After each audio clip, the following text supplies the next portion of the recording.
ಎರಡು high speed ರೈಲು ಬೆಂಗಳೂರು ಬಿಟ್ಟರೆ ಯಾವುದಿಲ್ಲ ಸರ್ ಅಂತ ಹೇಳ್ಕೊಳ್ಳೋ ಅಲ್ಲ ಅದನ್ನೇ ಹೇಳ್ತೀನಿ ಸರ್. ಒಂದು ನಿಮಿಷ ಚೊಂಬು ಅಂತ ಹೇಳ್ತಿದ್ದಾರೆ. ನಾನು ಹೇಳದ್ ಬಿಡಿ, as a party spokes person ಒಬ್ಬ ಹಾರ್ದಿಕ ವಿಶ್ಲೇಷಕರು ಕರ್ನಾಟಕದ ಕೊಡುಗೆ ಹೇಳಿ ಸರ್. ಕರ್ನಾಟಕದ ಕೊಡುಗೆನೇ ನಾನು ಭದ್ರಾ ಮೇಲ್ದಂಡೆ ಏನಾಯ್ತು? ಅಲ್ಲಲ್ಲ, ಹಾಗಾದ್ರೆ ಕರ್ನಾಟಕ ಕೊಟ್ಟಿರೋ ಕೊಡುಗೆ ಅಲ್ವಾ? ತೆಂಗು ಬೆಳೆಗಾರರು ಕನ್ನಡಿಗರಲ್ವಾ? ಗೋಡಂಬಿ ಬೆಳೆಗಾರರು ಕನ್ನಡಿಗರಲ್ವಾ? ಜಾಸ್ತಿ ಇತ್ತು. ಡೆಫಿನೆಟ್ಲಿ ಸರ್, ಹೇಳ್ತೀನಿ ಕೇಳಿ. ಕೇಂದ್ರ ಸಚಿವರು ಸರ್ವಿಸ್ ಸೆಕ್ಟರ್ ಈಗ ಸರ್ವಿಸ್ ಸೆಕ್ಟರ್ಗೆ ಐಟಿ ಸೆಕ್ಟರ್ ಅಲ್ಲಿ 2047 10% ನಮ್ಮ ಒಂದು ಪ್ರೊಡಕ್ಟಿವಿಟಿಯನ್ನು ಜಾಸ್ತಿ ಮಾಡ್ಬೇಕಂತ ಹೋಗಿರ್ತಕ್ಕಂಥದ್ದು. ಆಬ್ವಿಯಸ್ಲಿ 10% ಅಲ್ಲಿ ಇನ್ಕ್ರೀಸ್ ಆಯ್ತು ಅಂತಂದ್ರೆ Karnataka is the hub of IT capital. ಈಗ ನಾನು as a party spokes person represent ಮಾಡೋದು ಬಿಟ್ಬಿಡಿ, ಒಬ್ಬ ಹಾರ್ದಿಕ ವಿಶ್ಲೇಷಕರು ಏನು ಹೇಳಿದ್ರು? ಕಾರ್ಮಿಕರು ಇರ್ಬೋದು, ಮ್ಯಾನುಫ್ಯಾಕ್ಚರಿಂಗ್ ಯೂನಿಟ್ ಅಲ್ಲಿ ಎಷ್ಟೆಲ್ಲ ಕೊಡುಗೆಯನ್ನು ಕೊಟ್ಟಿರ್ತಕ್ಕಂಥ. ನೀವು ಡಿಫೆನ್ಸ್ ಮೆಕ್ಯಾನಿಸಮ್ ಅಲ್ಲಿ ಈ ಹಿಂದೆ ಇದ್ದಂತ ಬಜೆಟ್ ನಲ್ಲಿ 2,65,000 ಕೋಟಿ ಕೊಟ್ಟಿದ್ರೆ, ಆಗ ಈ ಸಲ ಕೊಟ್ಟಿರ್ತಕ್ಕಂಥ ಡಿಫೆನ್ಸ್ಗೆ 7,56,000 ಕೋಟಿ ಕೊಟ್ಟಿದ್ರೆ, ಅಂದ್ರೆ ಆಲ್ಮೋಸ್ಟ್ 100 ಟೈಮ್ಸ್ ಜಾಸ್ತಿ. ಸೊ ಹಾಗಾಗಿ ಇಷ್ಟೆಲ್ಲ ಪರಿವರ್ತನೆ ತರಲಿಕ್ಕೆ ನಮ್ಮ ಉದ್ದೇಶಗಳಿತ್ತು, ಮೇಕ್ ಇನ್ ಇಂಡಿಯಾ, ಸ್ವದೇಶಿ ಭಾರತ, ಆತ್ಮನಿರ್ಭರ ಭಾರತ, ಅದನ್ನು ಕೇವಲ ಘೋಷಣೆಗಳಿಗೆ ಸೀಮಿತ ಮಾಡದೆ ತಳಮಟ್ಟದ ಜನರು, ತಳಮಟ್ಟದ ರೈತರು, ಕಾರ್ಮಿಕರಿಗೆ, ಮಹಿಳೆಯರಿಗೆ ತಲುಪುವ ನಿಟ್ಟಿನಲ್ಲಿ ಬಜೆಟ್ ಬಂದಿರತಕ್ಕಂಥದ್ದು ಎಲ್ಲ ಕೂಡ ಸ್ವಾಗತ ಮಾಡ್ತಾ ಇದ್ದಾರೆ. ಮತ್ತೆ ಬಹಳ ಖುಷಿ ಏನಂತಂದ್ರೆ ಈ ರೀತಿಯ ಎಕನಾಮಿಸ್ಟ್ಗಳು, ಹಾರ್ದಿಕ ವಿಶ್ಲೇಷಕರು, ಪ್ರೊಫೆಷನಲ್ಸ್ ಕೂಡ ಈ ಬಜೆಟ್ ಅನ್ನ ಹೊಗಳುತ್ತಾ ಇದ್ದಾರೆ. ಎಸ್ ಸರ್, ವಿಠಲ್ ಸರ್ ಕೇಳಿಸ್ಕೊಂಡ್ರಿ ನೀವು, ಕರ್ನಾಟಕಕ್ಕೂ ಕೂಡ ಭರ್ಜರಿ ಬಂಪರ್ ಕೊಟ್ಟಿದ್ದಾರೆ ಅಂತ ಹೇಳ್ತಾ ಇದ್ದಾರೆ. ಬಟ್ ಈಗ ಓವರ್ ಆಲ್ ಬಜೆಟ್ ಅನ್ನ ನೋಡಿದ್ರೆ ಬಡವರಿಗೆ, ಮಧ್ಯಮ ವರ್ಗದವರಿಗೆ ಖುಷಿ ತಂದಿದೆಯಾ ಇದು?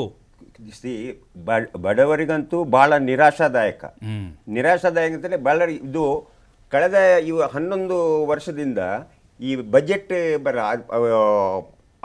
ಅರುಣ್ ಜೇಟ್ಲಿ ಅವರು ಬರಲಿ, ಆಮೇಲೆ ಬಂದವರೆಲ್ಲ, ಇದು ಕೇವಲ ಘೋಷಣೆ ಆಗಿದೆ ಕೊಟ್ಟು ಯಾವುದೇ ಕಾರ್ಯಗತವಾಗಿಲ್ಲ. ಕೃಷ್ಣಾ ಮೇಲ್ದಂಡೆಗೆ ಘೋಷಣೆ ಮಾಡಿದ್ರು, ಈ ಬಜೆಟ್ನಲ್ಲಿ ಇಲ್ವೇ ಇಲ್ಲ. ಅದರದ್ದು ಒಂದೇ ಒಂದು ಚಿಕ್ಕಾಸು ನಮಗೆ ಬಂದಿಲ್ಲ. ಈ ರೀತಿ ಇದಕ್ಕೆ ಲಾಸ್ಟ್ ಟೈಮ್ ಬಜೆಟ್ ಎಷ್ಟು ಎತ್ತು ಸೆಂಟ್ರಲ್ ಗವರ್ಮೆಂಟ್ ಬೈತಾ ಇದ್ರೆ ಮತ್ತೆ ಸ್ಟೇಟ್ ಗವರ್ಮೆಂಟ್ ಹೇಗೆ ಅವರು ಸಪೋರ್ಟ್ ಮಾಡಿ ಬೈತಾ ಇದ್ದಾರೆ? ಅದೇನು ಅವರ ಹಿರಿಯವರ ಆಸ್ತಿ ಅಲ್ಲ ಸರ್, ನಮ್ಮ ಹಣವನ್ನು ತೆರಿಗೆ ದುಡ್ಡು ಸರ್, ನಮ್ಮ ತೆರಿಗೆ ದುಡ್ಡು. ಅವರೇನು ಅವರ ಪಾಕೆಟ್ ಇಂದ ಕೊಡ್ತಾರಾ? ಅವರೇನು ಪಾಕೆಟ್ ಇಂದ ಕೊಡ್ತಾರಾ? ನೀವ್ಯಾಕೆ ಇದು ಬಿಜೆಪಿ ವಕ್ತಾರರಂತೆ ಮಾತಾಡ್ತಾ ಇದ್ದೀಗ? ನಾನು ಫಿಗರ್ಸ್ ಕೊಡ್ತೀನಿ. ಕಳೆದ ಸಲ ಬಜೆಟ್ನಲ್ಲಿ 49 ಲಕ್ಷ ಆಯಿತು, ಅದನ್ನು ಫುಲ್ ಕ್ಯಾರಿ ಔಟ್ ಮಾಡಲಿಲ್ಲ.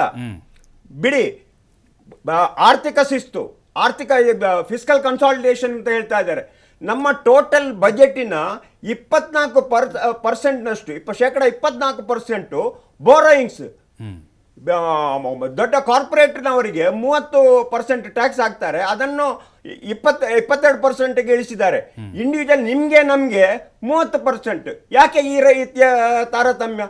ಇದು ಕೇವಲ ಕಾರ್ಪೊರೇಟ್ಗಳಿಗೆ ಮತ್ತು ಸೂಪರ್ ರಿಚ್ ಕಂಪನಿಗಳಿಗೆ ಪ್ರೋತ್ಸಾಹ ಕೊಡುವ ಬಜೆಟೇ ವಿನಃ ಬಡವರಿಗೆ ಯಾವ ರೀತಿಯ ಬೆನಿಫಿಟ್ ಬಂದಿಲ್ಲ. ಅಂದ್ರೆ ಫಂಡಿಂಗ್ ಯಾರು ಜಾಸ್ತಿ ಮಾಡ್ತಾರೋ ಅಂಥವ್ರಿಗೆ ಅನುಕೂಲ ಆಗುತ್ತೆ ಅಂತ.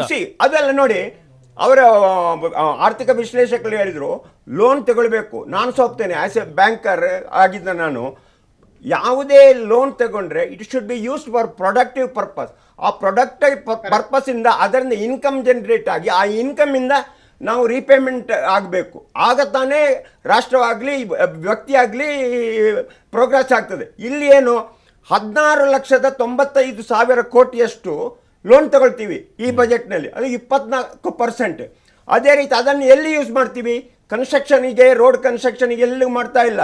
14 ಲಕ್ಷದಷ್ಟು ಇಂಟ್ರೆಸ್ಟ್ ಪೇಮೆಂಟ್. ಅದು ಟೋಟಲ್ ನಮ್ಮ 53 ಲಕ್ಷ ಕೋಟಿಯ ಬಜೆಟ್ನಲ್ಲಿ 20% ಕೇವಲ ಬಡ್ಡಿ ಕೊಡಲಿಕ್ಕೆ. ಇದು ನಮ್ಮ ರಾಷ್ಟ್ರವನ್ನು ಡೆಟ್ ಟ್ರ್ಯಾಪ್, ಆರ್ಥಿಕ ದಿವಾಳಿತನಕ್ಕೆ ಹೋಗುವ ಚಾನ್ಸಸ್ ಇದೆ. ಇಲ್ಲಿ ನಮಗೆ ಬೇಕಾಗಿದ್ದೇನು? ಯಾರಿಂದ ಟ್ಯಾಕ್ಸ್ ಕೊಡಬೇಕು? Give tax those who can afford to pay taxes, to give concession to the poor. ಅದಲ್ಲ.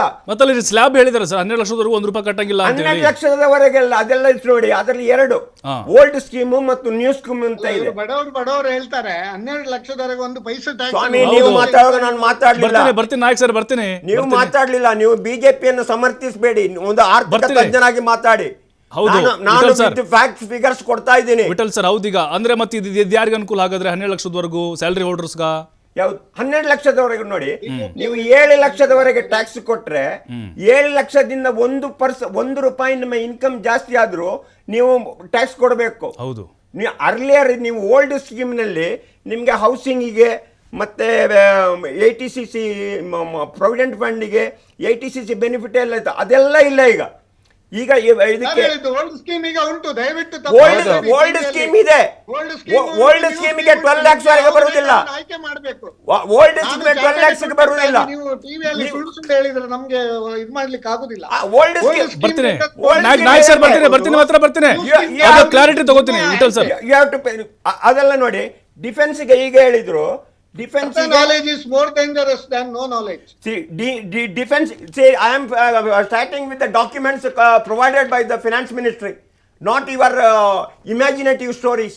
ಬರ್ತೀನಿ ನೋಡಿ, ಇಲ್ಲಿ defense- ಖಂಡಿತ ಒಪ್ಕೋತೀನಿ, ನೀವೆಲ್ಲ ಸ್ಟ್ರಾಟಜಿ ತಗೊಂಡಿದ್ದೀರಿ. ಹೌದು, ಡಿಫೆನ್ಸ್ಗೆ Okay. ಲಾಸ್ಟ್ ಟೈಮ್ 2,96,000 ಕೋಟಿ ಪ್ರೊವಿಷನ್ ಮಾಡಿದ್ರು. Okay. ಅದಕ್ಕೆ ಖರ್ಚು ಮಾಡಿದ್ರು 6,04,67. ಇಲ್ಲಿಗ ಪ್ರೊವಿಷನ್ ಮಾಡಿದ್ದು 5,94,000 ಮಾತ್ರ. ಇದು ಬಜೆಟ್, ಟೋಟಲ್ ಬಜೆಟಿನ ಗಾತ್ರದ್ದು 11% ಮಾತ್ರ. ನೀವು ಇಂಟ್ರೆಸ್ಟ್ 20% ಪ್ರೊವಿಷನ್ ಮಾಡ್ತೀರಿ, ಆದ್ರೆ ನೀವು ಡಿಫೆನ್ಸ್ಗೆ ಕೇವಲ 11% ಮಾಡ್ತೀರಿ. ಇದು ಯಾವ ರಾಷ್ಟ್ರ? ಅಂದ್ರೆ ಬರೀ ಘೋಷಣೆ ಅಷ್ಟೇ ಇದು, ಪೊಳ್ಳು ಘೋಷಣೆ.